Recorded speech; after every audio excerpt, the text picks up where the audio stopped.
Take a deep breath. No, seriously, right now. When was the last time you actually did that without someone telling you to? If you had to think about it, you're probably one of the 77% of people who regularly experience physical symptoms caused by stress. And here's the kicker. That ancient superpower that kept your ancestors alive is now slowly destroying you. Let's talk about why you're more stressed than ever, and more importantly, what we can do about it. Imagine you're sitting by a fire 50,000 years ago. Life is simple. You hunt, you gather, you chill with your tribe. Suddenly, a massive saber-toothed tiger crashes into your camp. Your body instantly transforms. Your heart explodes into overdrive, pumping up to 180 beats per minute. Your lungs work overtime. Your muscles flood with energy. Time literally slows down as your brain laser focuses on one thing: survival. This is stress, and it's absolutely magnificent. Your adrenal glands release adrenaline in less than 2 seconds, faster than you can blink. Your strength can increase by up to 20%. You don't feel pain, you don't feel tired. You're basically a superhero for about 10 to 15 minutes. This is fight or flight mode, and it's the reason humanity survived long enough to invent the internet and pizza. Here's where it gets interesting. After adrenaline does its thing, another hormone joins the party: cortisol. Think of cortisol as the marathon runner to adrenaline's sprinter. It keeps you going for the long haul, sometimes for hours. It redirects all your body's resources to keeping you alive right now. Digestion? Shut down. Immune system? On hold. Growing new cells? Not important. Everything becomes about survival. And here's the beautiful part. After you defeat the tiger, your body has a built-in off switch. You celebrate, you rest, you eat, you bond with your tribe, and your body returns to balance. Homeostasis restored. System reset. Ready for the next challenge. So what changed? Why is this incredible survival mechanism now landing 79% of workers in a state of work-related stress? The problem is brutally simple. Your body hasn't updated its software in 50,000 years, but your life has completely transformed. Your stress response still thinks every problem is a saber-toothed tiger. But the tigers today, they're emails, they're notifications, they're traffic jams, they're your boss asking if you got that memo.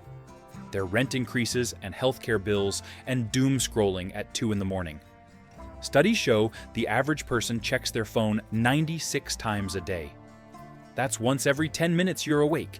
Each time you see something stressful, even for just a second, your body releases stress hormones. 96 potential microdoses of stress every single day, and it stacks.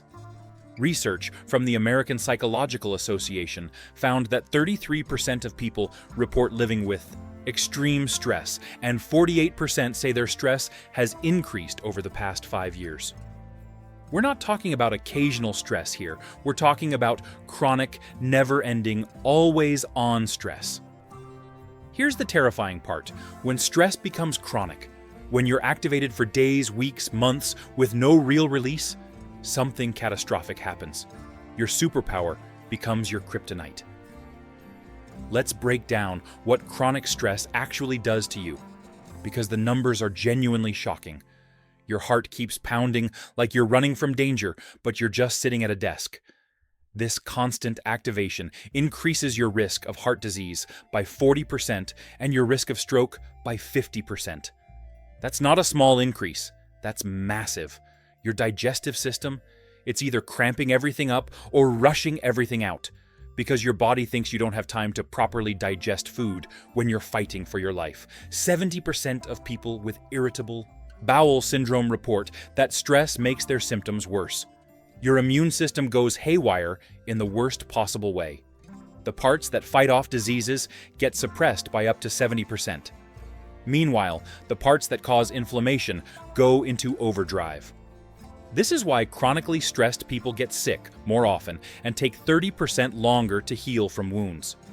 It's also why chronic stress increases your risk of autoimmune diseases by 2 to 3 times.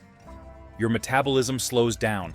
Your body starts hoarding fat, especially around your belly, because it thinks food might be scarce soon.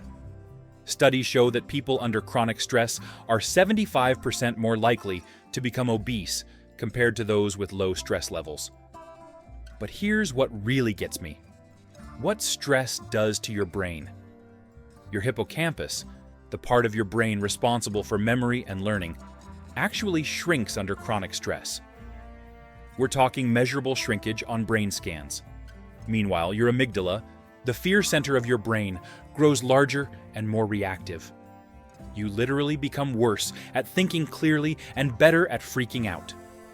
Research shows that chronic stress can reduce your IQ by up to 10 to 15 points temporarily.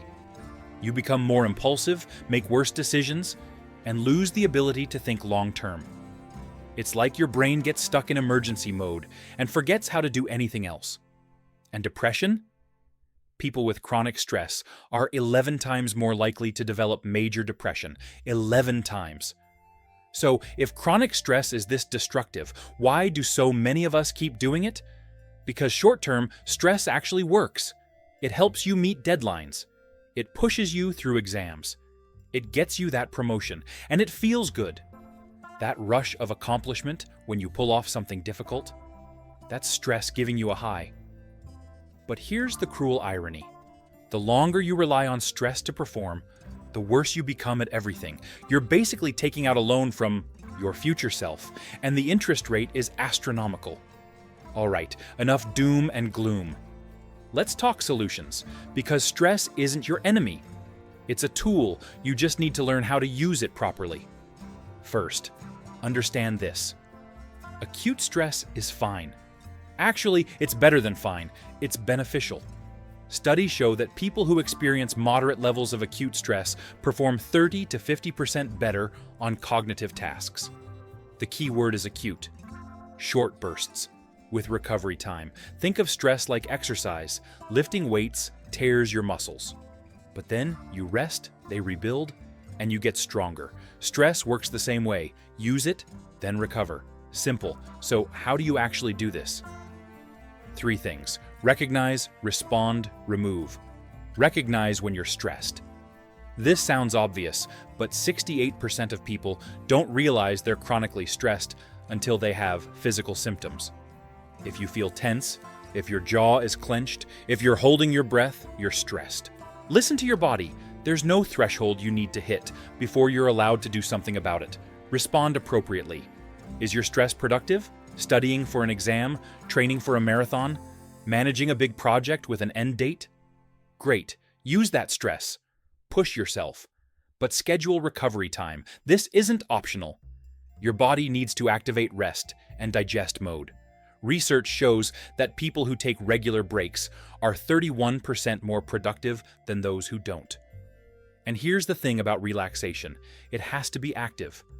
Scrolling social media doesn't count. Your brain is still in alert mode, scanning for threats. Real relaxation means meditation, exercise, time in nature, connecting with friends. Studies show that just 20 minutes in nature can lower cortisol levels by 21%. Remove the stressor when possible. This is the nuclear option, but it's also the most effective. If social media stresses you out, delete it. If your commute is destroying you, move closer or find a new job. If a relationship is toxic, end it. I know this sounds drastic, but here's a fact. 70% of people who make major life changes to reduce stress report significant improvements in health within 6 months. For the stressors you can't remove, mindfulness is your best friend. And yes, I know meditation sounds like annoying wellness advice, but the science is undeniable. 8 weeks of regular meditation can reduce cortisol levels by up to 25% and increase the size of your hippocampus by 5%. Your brain literally grows back. But here's the most important thing. If you're stuck, if your brain is so fried you can't think straight, ask for help. This isn't weakness, this is strategy. When you're chronically stressed, your problem-solving abilities drop by 30 to 40%. You need outside perspective. Talk to friends, see a therapist, get professional help. Here's the bottom line. you have a superpower. It's called stress. It can help you achieve incredible things. But like any power, it needs to be controlled, used wisely, given time to recharge. Your ancestors used stress to survive. You can use it to thrive. But only if you remember the most important part of the stress cycle: the recovery, the celebration, the return to balance. So take that deep breath. Not because you have to, but because you deserve it. Your body has been fighting tigers all day. It's time to rest by the fire.